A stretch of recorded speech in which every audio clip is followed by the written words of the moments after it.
here's my question for you. How do we get people to connect with and understand the large and sometimes abstract numbers we are trying to communicate with them? Numbers about our environment, numbers about disasters, both man-made and natural, numbers about our government, numbers about our economy. I think one of the keys is making these concepts familiar to people, to put them in a familiar context to which they can relate. And I have 3 ideas about how we can do a better job of doing so. But first, I want to tell you a little bit about how I got interested in data visualization, because as I look around the room, I think I may be the only economist here. So a few years ago, I was leafing through some mail outside my office. Yes, actual paper mail, very early 21st century. And I came across this. I can hear the groans in the room. So if you haven't seen this, this is the advertisement for Edward Tufte's one-day course. So I went to the course, sat in a huge ballroom, watched him with the white gloves and the Galileo book. And several things struck me about the day, in particular how to think carefully and clearly, and how to clearly communicate data to an audience. And specifically, this graph, or something close to it, was eye-opening to me. You know, we all know these as Edward Tufte spark lines. And one reason why this was a revelation to me was because at the time I was at the course, I was working on a report for CBO in which we were estimating 30 options to change the Social Security system. And for each option, we were going to show a variety of different metrics: spending, revenues, balance, long-term actuarial numbers for a number of different years. And the first draft of the main exhibit looked something like this: big spreadsheet, big table. So I took the spark line approach I had seen for the first time with this table, and we ended up doing this. And so what you see is you still have a lot of numbers, but for each of these 30 options, you have a spark area chart. And so for each one of these options, you can see the ones for which the balance grows over time, for which one it declines, for which ones it may increase and then decline. But the frustration or the challenge I had with this particular project was, how do we get people to understand the large numbers that we were talking about?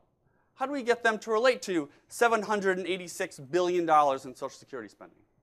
How do we get them to rate or understand a change in that number from one big number to another big number? And usually what we do is we convert it to something, right? We divide it by gross domestic product. But of course, this is one big number divided by some other even bigger number. Or we convert it to per capita numbers, right? Again, just one big number divided by another bigger number. And perhaps this is a little more intuitive. I can imagine $2,500 out of my pocket, but then I need to imagine what that's like for 300 million people. And this, of course, is where data visualization can be useful. Because as John Medina writes in his book, the more visual an input becomes, the more likely it is to be recognized and recalled. Now, when it comes to money, there seems to be a dedication to the length or the width or the weight of a dollar bill, as if that's somehow correlated with its value. Otto Godfrey did this experiment a few years ago of stacking $100 bills into various large increments: 10,000, a million, a billion, a trillion, or $15 trillion. Now, the problem with this is that I'm just one guy. And so when I stand next to the Empire State Building, I see one really tall building.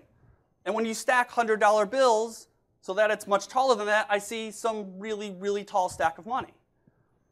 This is not an uncommon comparison. NPR stacked $14 trillion to the moon and back. And to me, that's just 2 very long trips. And right now in the air, you may have seen this commercial from H&R Block.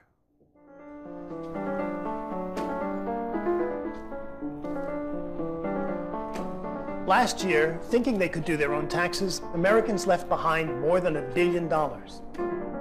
That's $500 on every single seat. Not just in this stadium, but in every professional football stadium in America. This is your money. Get it back with Block. Get your billion back, America. Now, in some ways, I can relate to this because I've sat in a football stadium, right? I can imagine what $500 in every seat might be. But now you're asking me to imagine that across 30 football stadiums, and that's no longer a familiar concept. We've seen this type of crazy, goofy comparison in many different forms, be it in maybe a sign in an elevator, comparing people to bananas or haddock,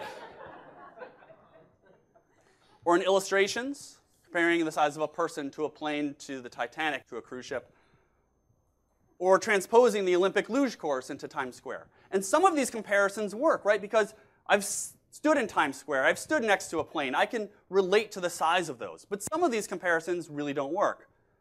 This is comparing canisters that hold radioactive waste, 3,000 of them, next to 24 Empire State Buildings.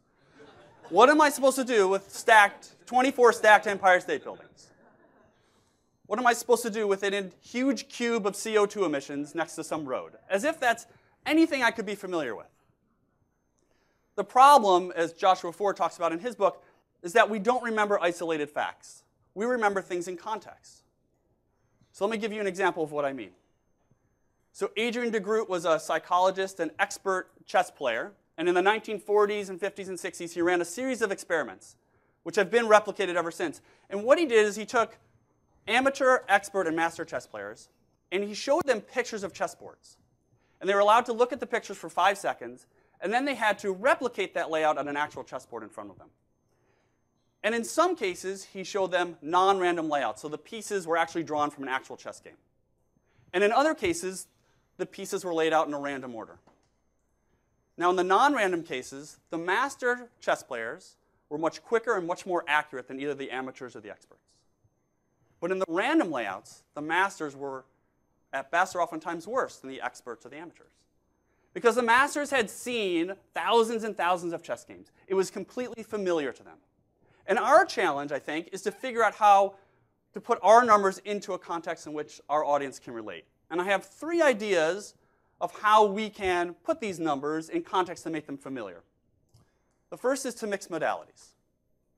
And as an example, Tim Duchamp took the world's population and imagined what it would be like in a city in the US based on its density. Now, I have no idea. I cannot fathom the size of the world's population. But I'm familiar with a map of the United States. This is sort of a familiar context for me. And these geographic comparisons are nothing new.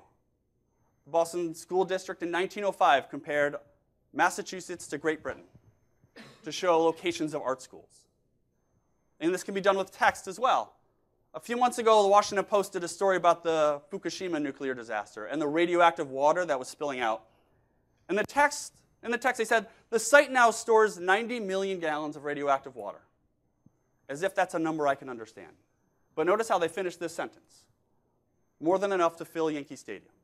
Now, I've sat in Yankee Stadium, and I can imagine what it might be filled with water. It's a goofy comparison, but it's one that I can somehow relate to. Okay, so the first idea is to mix modalities. The second idea is to make comparisons big enough, but not too big. And perhaps one of the big things you hear comparisons about is with space. Distance between planets, size of planets. So Ron Miller, a photographer, imagined what would happen if you were driving down the road at night and saw the moon in the distance, an experience we have all had.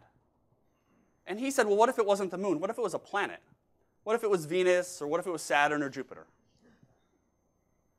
It's very hard for us to understand millions of light years or some huge distance or how many thousands of Earth fit within these different planets.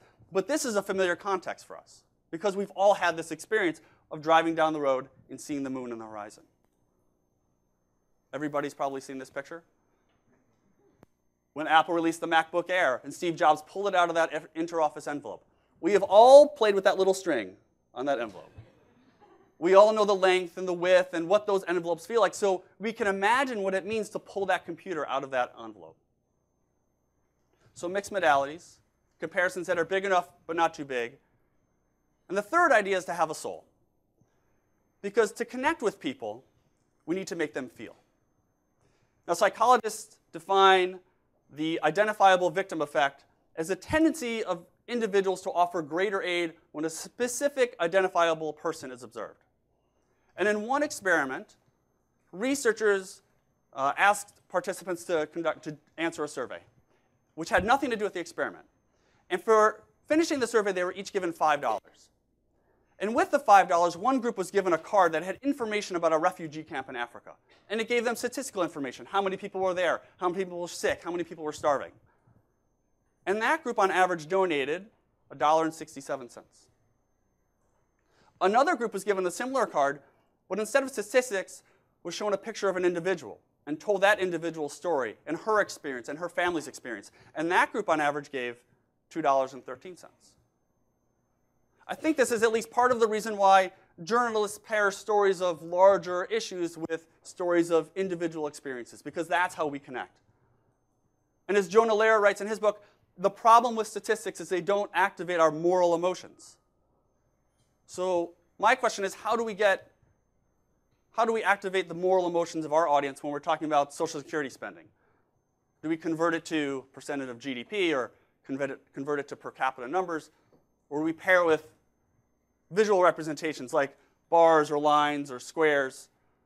Or do we try to change the modality? So if I told you the average cost of a gallon of gasoline and the fuel economy of the average car, I could calculate for you how much you could drive per year on these amounts, which again is sort of a big number. But I could convert it to a daily amount.